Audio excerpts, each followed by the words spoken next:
Hello বন্ধুরা, welcome today lottery knowledge YouTube চ্যানেলে সবাইকে স্বাগত জানাই। তো আজকের আপনাদের কাছে আলোচ্য বিষয় রাখছি বা আলোচ্য বিষয় থাকছে ডিআর লটারি অথবা নাগাল্যান্ড স্টেট লটারির ক্ষেত্রে 2025 সালের নতুন বছরের নতুন অঙ্ক বা ম্যাথ কী হতে পারে। তো নতুন বছরে 2025 সালের নতুন বছরের নতুন অঙ্কগুলো বা ম্যাথগুলো কী হতে পারে 9000 ঘরের অঙ্কের পাশের অ্যান্সারগুলোর ক্ষেত্রে, অর্থাৎ 9000 ঘর অথবা 450 অথবা 250 ঘরের ক্ষেত্রে কোন কোন উত্তরগুলো পাস হতে পারে খুব সহজে, সেই বিষয় নিয়ে আমরা আলোচনা করব। তো আপনারা যদি ভিডিওটি সম্পূর্ণ দেখেন তাহলে খুব সহজেই বুঝতে পারবেন 2025 সালের ক্ষেত্রে কোন অঙ্কের কোন সূত্রগুলোকে ফলো করে আমরা যে কোনো সময় অ্যান্সার বা উত্তর কিন্তু হাতের মুঠোয় পেতে পারি। তো খুব সহজে অঙ্কগুলো ভুল হবে না, তো খুব সহজে আমরা উত্তরগুলো বার করতে পারবো। হ্যাঁ বন্ধুরা, আপনারা ভাবছেন আজকে ডিআর লটারি নিয়ে আলোচনা করছি, তো আমি ম্যাথের মাধ্যমে কেন বোঝানোর চেষ্টা করছি, কারণ ইউটিউবে কিছু গাইডলাইন্স রয়েছে, সেই গাইডলাইন্স মেনে আমাদেরকে ভিডিও বানাতে হয়। যদি আমরা তার মধ্যে যদি কিছু গাইডলাইন্স ভুল করে ফেলি তাহলে কিন্তু চ্যানেল রিমুভ হয়ে যায়। তো বর্তমানে আপনারা জানেন যে আমাদের একটি চ্যানেল ছিল main channel lottery target number. তো অনেকেই চ্যানেলটি সার্চ করে খুঁজছেন কিন্তু পাচ্ছেন না, তার কারণ হচ্ছে আমাদের কিছু কথোপকথন বলার ভুল হওয়ার জন্য আমাদের চ্যানেলটিকে ইউটিউব থেকে রিমুভ করে দিয়েছেন। তো যে বন্ধুরা আমাদের এই ভিডিওটি দেখছেন তাদেরকে বলে অবশ্যই আপনারা আমাদের এই চ্যানেলটিকে সাবস্ক্রাইব করে রাখবেন, কারণ এই চ্যানেল থেকে আপনারা এই ধরনের শিক্ষামূলকের ভিডিও কিন্তু আপনারা পেয়ে থাকবেন। তো চলুন আমরা বেশি কথা না বাড়িয়ে ভিডিওটি শুরু করি। তো 9000 ঘর অথবা 450 অথবা 250 ঘরের ক্ষেত্রে খুব সহজে ম্যাথ করে বা অঙ্ক করে আমরা উত্তর বা অ্যান্সার হাতের মুঠোয় পেতে পারি। তো কিভাবে অঙ্কগুলো করা যেতে পারে সেই নিয়ে ডিসকাস করব। হ্যাঁ বন্ধুরা, তো আজকে আমরা গুরুত্ব দিয়ে আলোচনা করব ব্যাক সংখ্যা 0 অথবা 1 অথবা 5 অথবা 6 যদি থাকে, অর্থাৎ অঙ্কটা বা ম্যাথটি যদি শুরু হয় 0 অথবা 1 অথবা 5 অথবা 6 দিয়ে। তো শুরু করার আগে আপনাকে কিছু জিনিস তুলে ধরি যেটা আপনাদেরকে বুঝতে সুবিধা হবে। তো আমি প্রথমে বলে রাখি অপোজিট সংখ্যা কাকে বলা হয় এবং কেন বলা হয়। অপোজিট সংখ্যা বলতে অপোজিট কাকে বলা হয়, অপোজিট বলছে আমি দাঁড়িয়েছি আমার আগের দিকে সংখ্যাটিকে বলা হয় অপোজিট, অর্থাৎ আমি এখানে দাঁড়িয়েছি আমার সোজাসুজি যে দাঁড়াবে তাকে বলা হয় অপোজিট, অর্থাৎ আমার বিপরীতে যে আছে তো সেইটাকে বলা হয় অপোজিট। সেই হিসাবে এই অঙ্কগুলো করার ক্ষেত্রে আমাদের অপোজিট কাকে বলা হয় বুঝতে হবে। সেক্ষেত্রে 0 যে রয়েছে, 0-র অপোজিট হচ্ছে 5, অর্থাৎ 0-র সোজাসুজি 5 রয়েছে। 1 যে রয়েছে, 1-এর সোজাসুজি রয়েছে 6, সেই সময় 1-এর অপোজিট 6, 6-এর অপোজিট 1, অর্থাৎ 2-এর অপোজিট 7, 7-এর অপোজিট 2, 3-র অপোজিট 8, 8-এর অপোজিট 3, 4, 4-এর অপোজিট 9, 9-এর অপোজিট 4। তো আপনারা নিশ্চয়ই বুঝতে পারলেন অপোজিট কাকে বলা হয় এবং আপনারা বুঝতে পারলেন। তো এরপর আমরা চলে আসবো অঙ্কগুলো কিভাবে শুরু হয়ে থাকে, অর্থাৎ আমাদের যে 5টি সংখ্যা দিয়ে একটি অঙ্ক তৈরি হয়, অর্থাৎ নাম্বার বা অঙ্ক তৈরি হয়। আপনারা জানেন, যারা আমাদের এই ডিআরের সাথে যুক্ত আছেন তারা অবশ্যই আপনারা জানেন যে অঙ্কগুলো তৈরি হয় শুধুমাত্র 5টি সংখ্যা দিয়ে। তো তাহলে প্রথম সংখ্যাটিকে কি বলা হয়, এটাকে বলা হয় ব্যাক। অঙ্কের প্রথম সংখ্যাটাকে বলা হয় ব্যাক। তারপরে দুটো সংখ্যাকে কি বলা হয়, মিডিল। এবং লাস্ট দুটো সংখ্যাকে একসাথে কি বলা হয়, লাস্ট ডিজিট।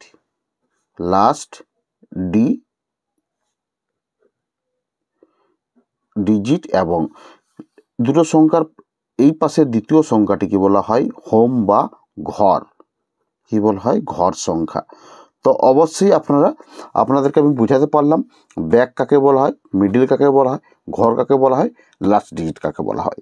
তো এইবারে চলে আসুন আমাদের আজকে আলোচ্য বিষয় থাকছে তাহলে আমাদের এই ঘরটি নিয়ে, এই ঘরটির পরে এই সংখ্যাগুলো কিভাবে নির্ণয় করা যেতে পারে। তো আপনাদেরকে বলে রাখি ব্যাক নাম্বার 0 অথবা প্রথম সংখ্যাটা 0 অথবা 1 অথবা 5 অথবা 6 থাকলে কিভাবে অঙ্কগুলো শুরু হতে পারে, কিভাবে অঙ্কগুলোর ঘর হতে পারে এবং লাস্ট ডিজিট কি হতে পারে সেই নিয়ে বিস্তারিত আলোচনা করব। তো আপনারা যদি এতক্ষণ থেকে থাকেন তাহলে অবশ্যই চ্যানেলটিকে সাবস্ক্রাইব করবেন, ভিডিওতে লাইক করতে ভুলবেন না। তো আপনারা যদি ভিডিওটি সম্পূর্ণ দেখেন তাহলে খুব সহজেই বুঝতে পারবেন 2025 সালের অঙ্ক করে অ্যান্সারগুলো কীভাবে খুব সহজে কাজে লাগতে পারে 9000, 450 এবং 250 ঘরের ক্ষেত্রে। তো চলুন আমরা শুরু করি। তাহলে প্রথমত বলে রেখে আপনাকে আমি একটু উদাহরণ দেখাই। মনে করুন জিরো ব্যাক রয়েছে। কি রয়েছে? Zero back. 0 অথবা 1 অথবা 6 অথবা 5 অথবা 6, তো এই ব্যাকগুলো রয়েছে। তাহলে আমাদের পদ কি হচ্ছে, আমি আপনাদের উদাহরণ দিয়ে দেখাই একটা, তাহলে বুঝতে পারবেন। মনে করুন প্রথম সংখ্যা কি রয়েছে? 0। কি রয়েছে? 0। তাহলে 0 রয়েছে, মিডিলটা যে কোনো মিডিল হতে পারে, অর্থাৎ মিডিল সংখ্যাটি নির্ণয় তো আপনারা জানেন মিডিল সংখ্যাটি কীভাবে পাওয়া যায়, যে কোনো মিডিল হতে পারে। তাহলে মনে করুন 0 রয়েছে, 28 মিডিল। তো তাহলে কোন ঘরগুলো টার্গেট হচ্ছে? কোন ঘরগুলো টার্গেট হতে পারে? তো এর ক্ষেত্রে বলে কি, তাহলে ব্যাক কত রয়েছে? 0। সেই হিসাবে 0-র পাশের সংখ্যা কত রয়েছে? 1, অর্থাৎ 0-র পরের সংখ্যা কত হচ্ছে? 0 যদি হয় 0-র পরের সংখ্যা হয় 1, আর তার আগের সংখ্যা হয় 9। তার আগের সংখ্যা কত হয়? 9। সেই হিসাবে কি হচ্ছে? 90 থেকে 99, 00 থেকে 09, 1 রয়েছে 10 থেকে 19। 1 নাম্বার ঘর টার্গেট হিসাবে এইখানে হতে পারে।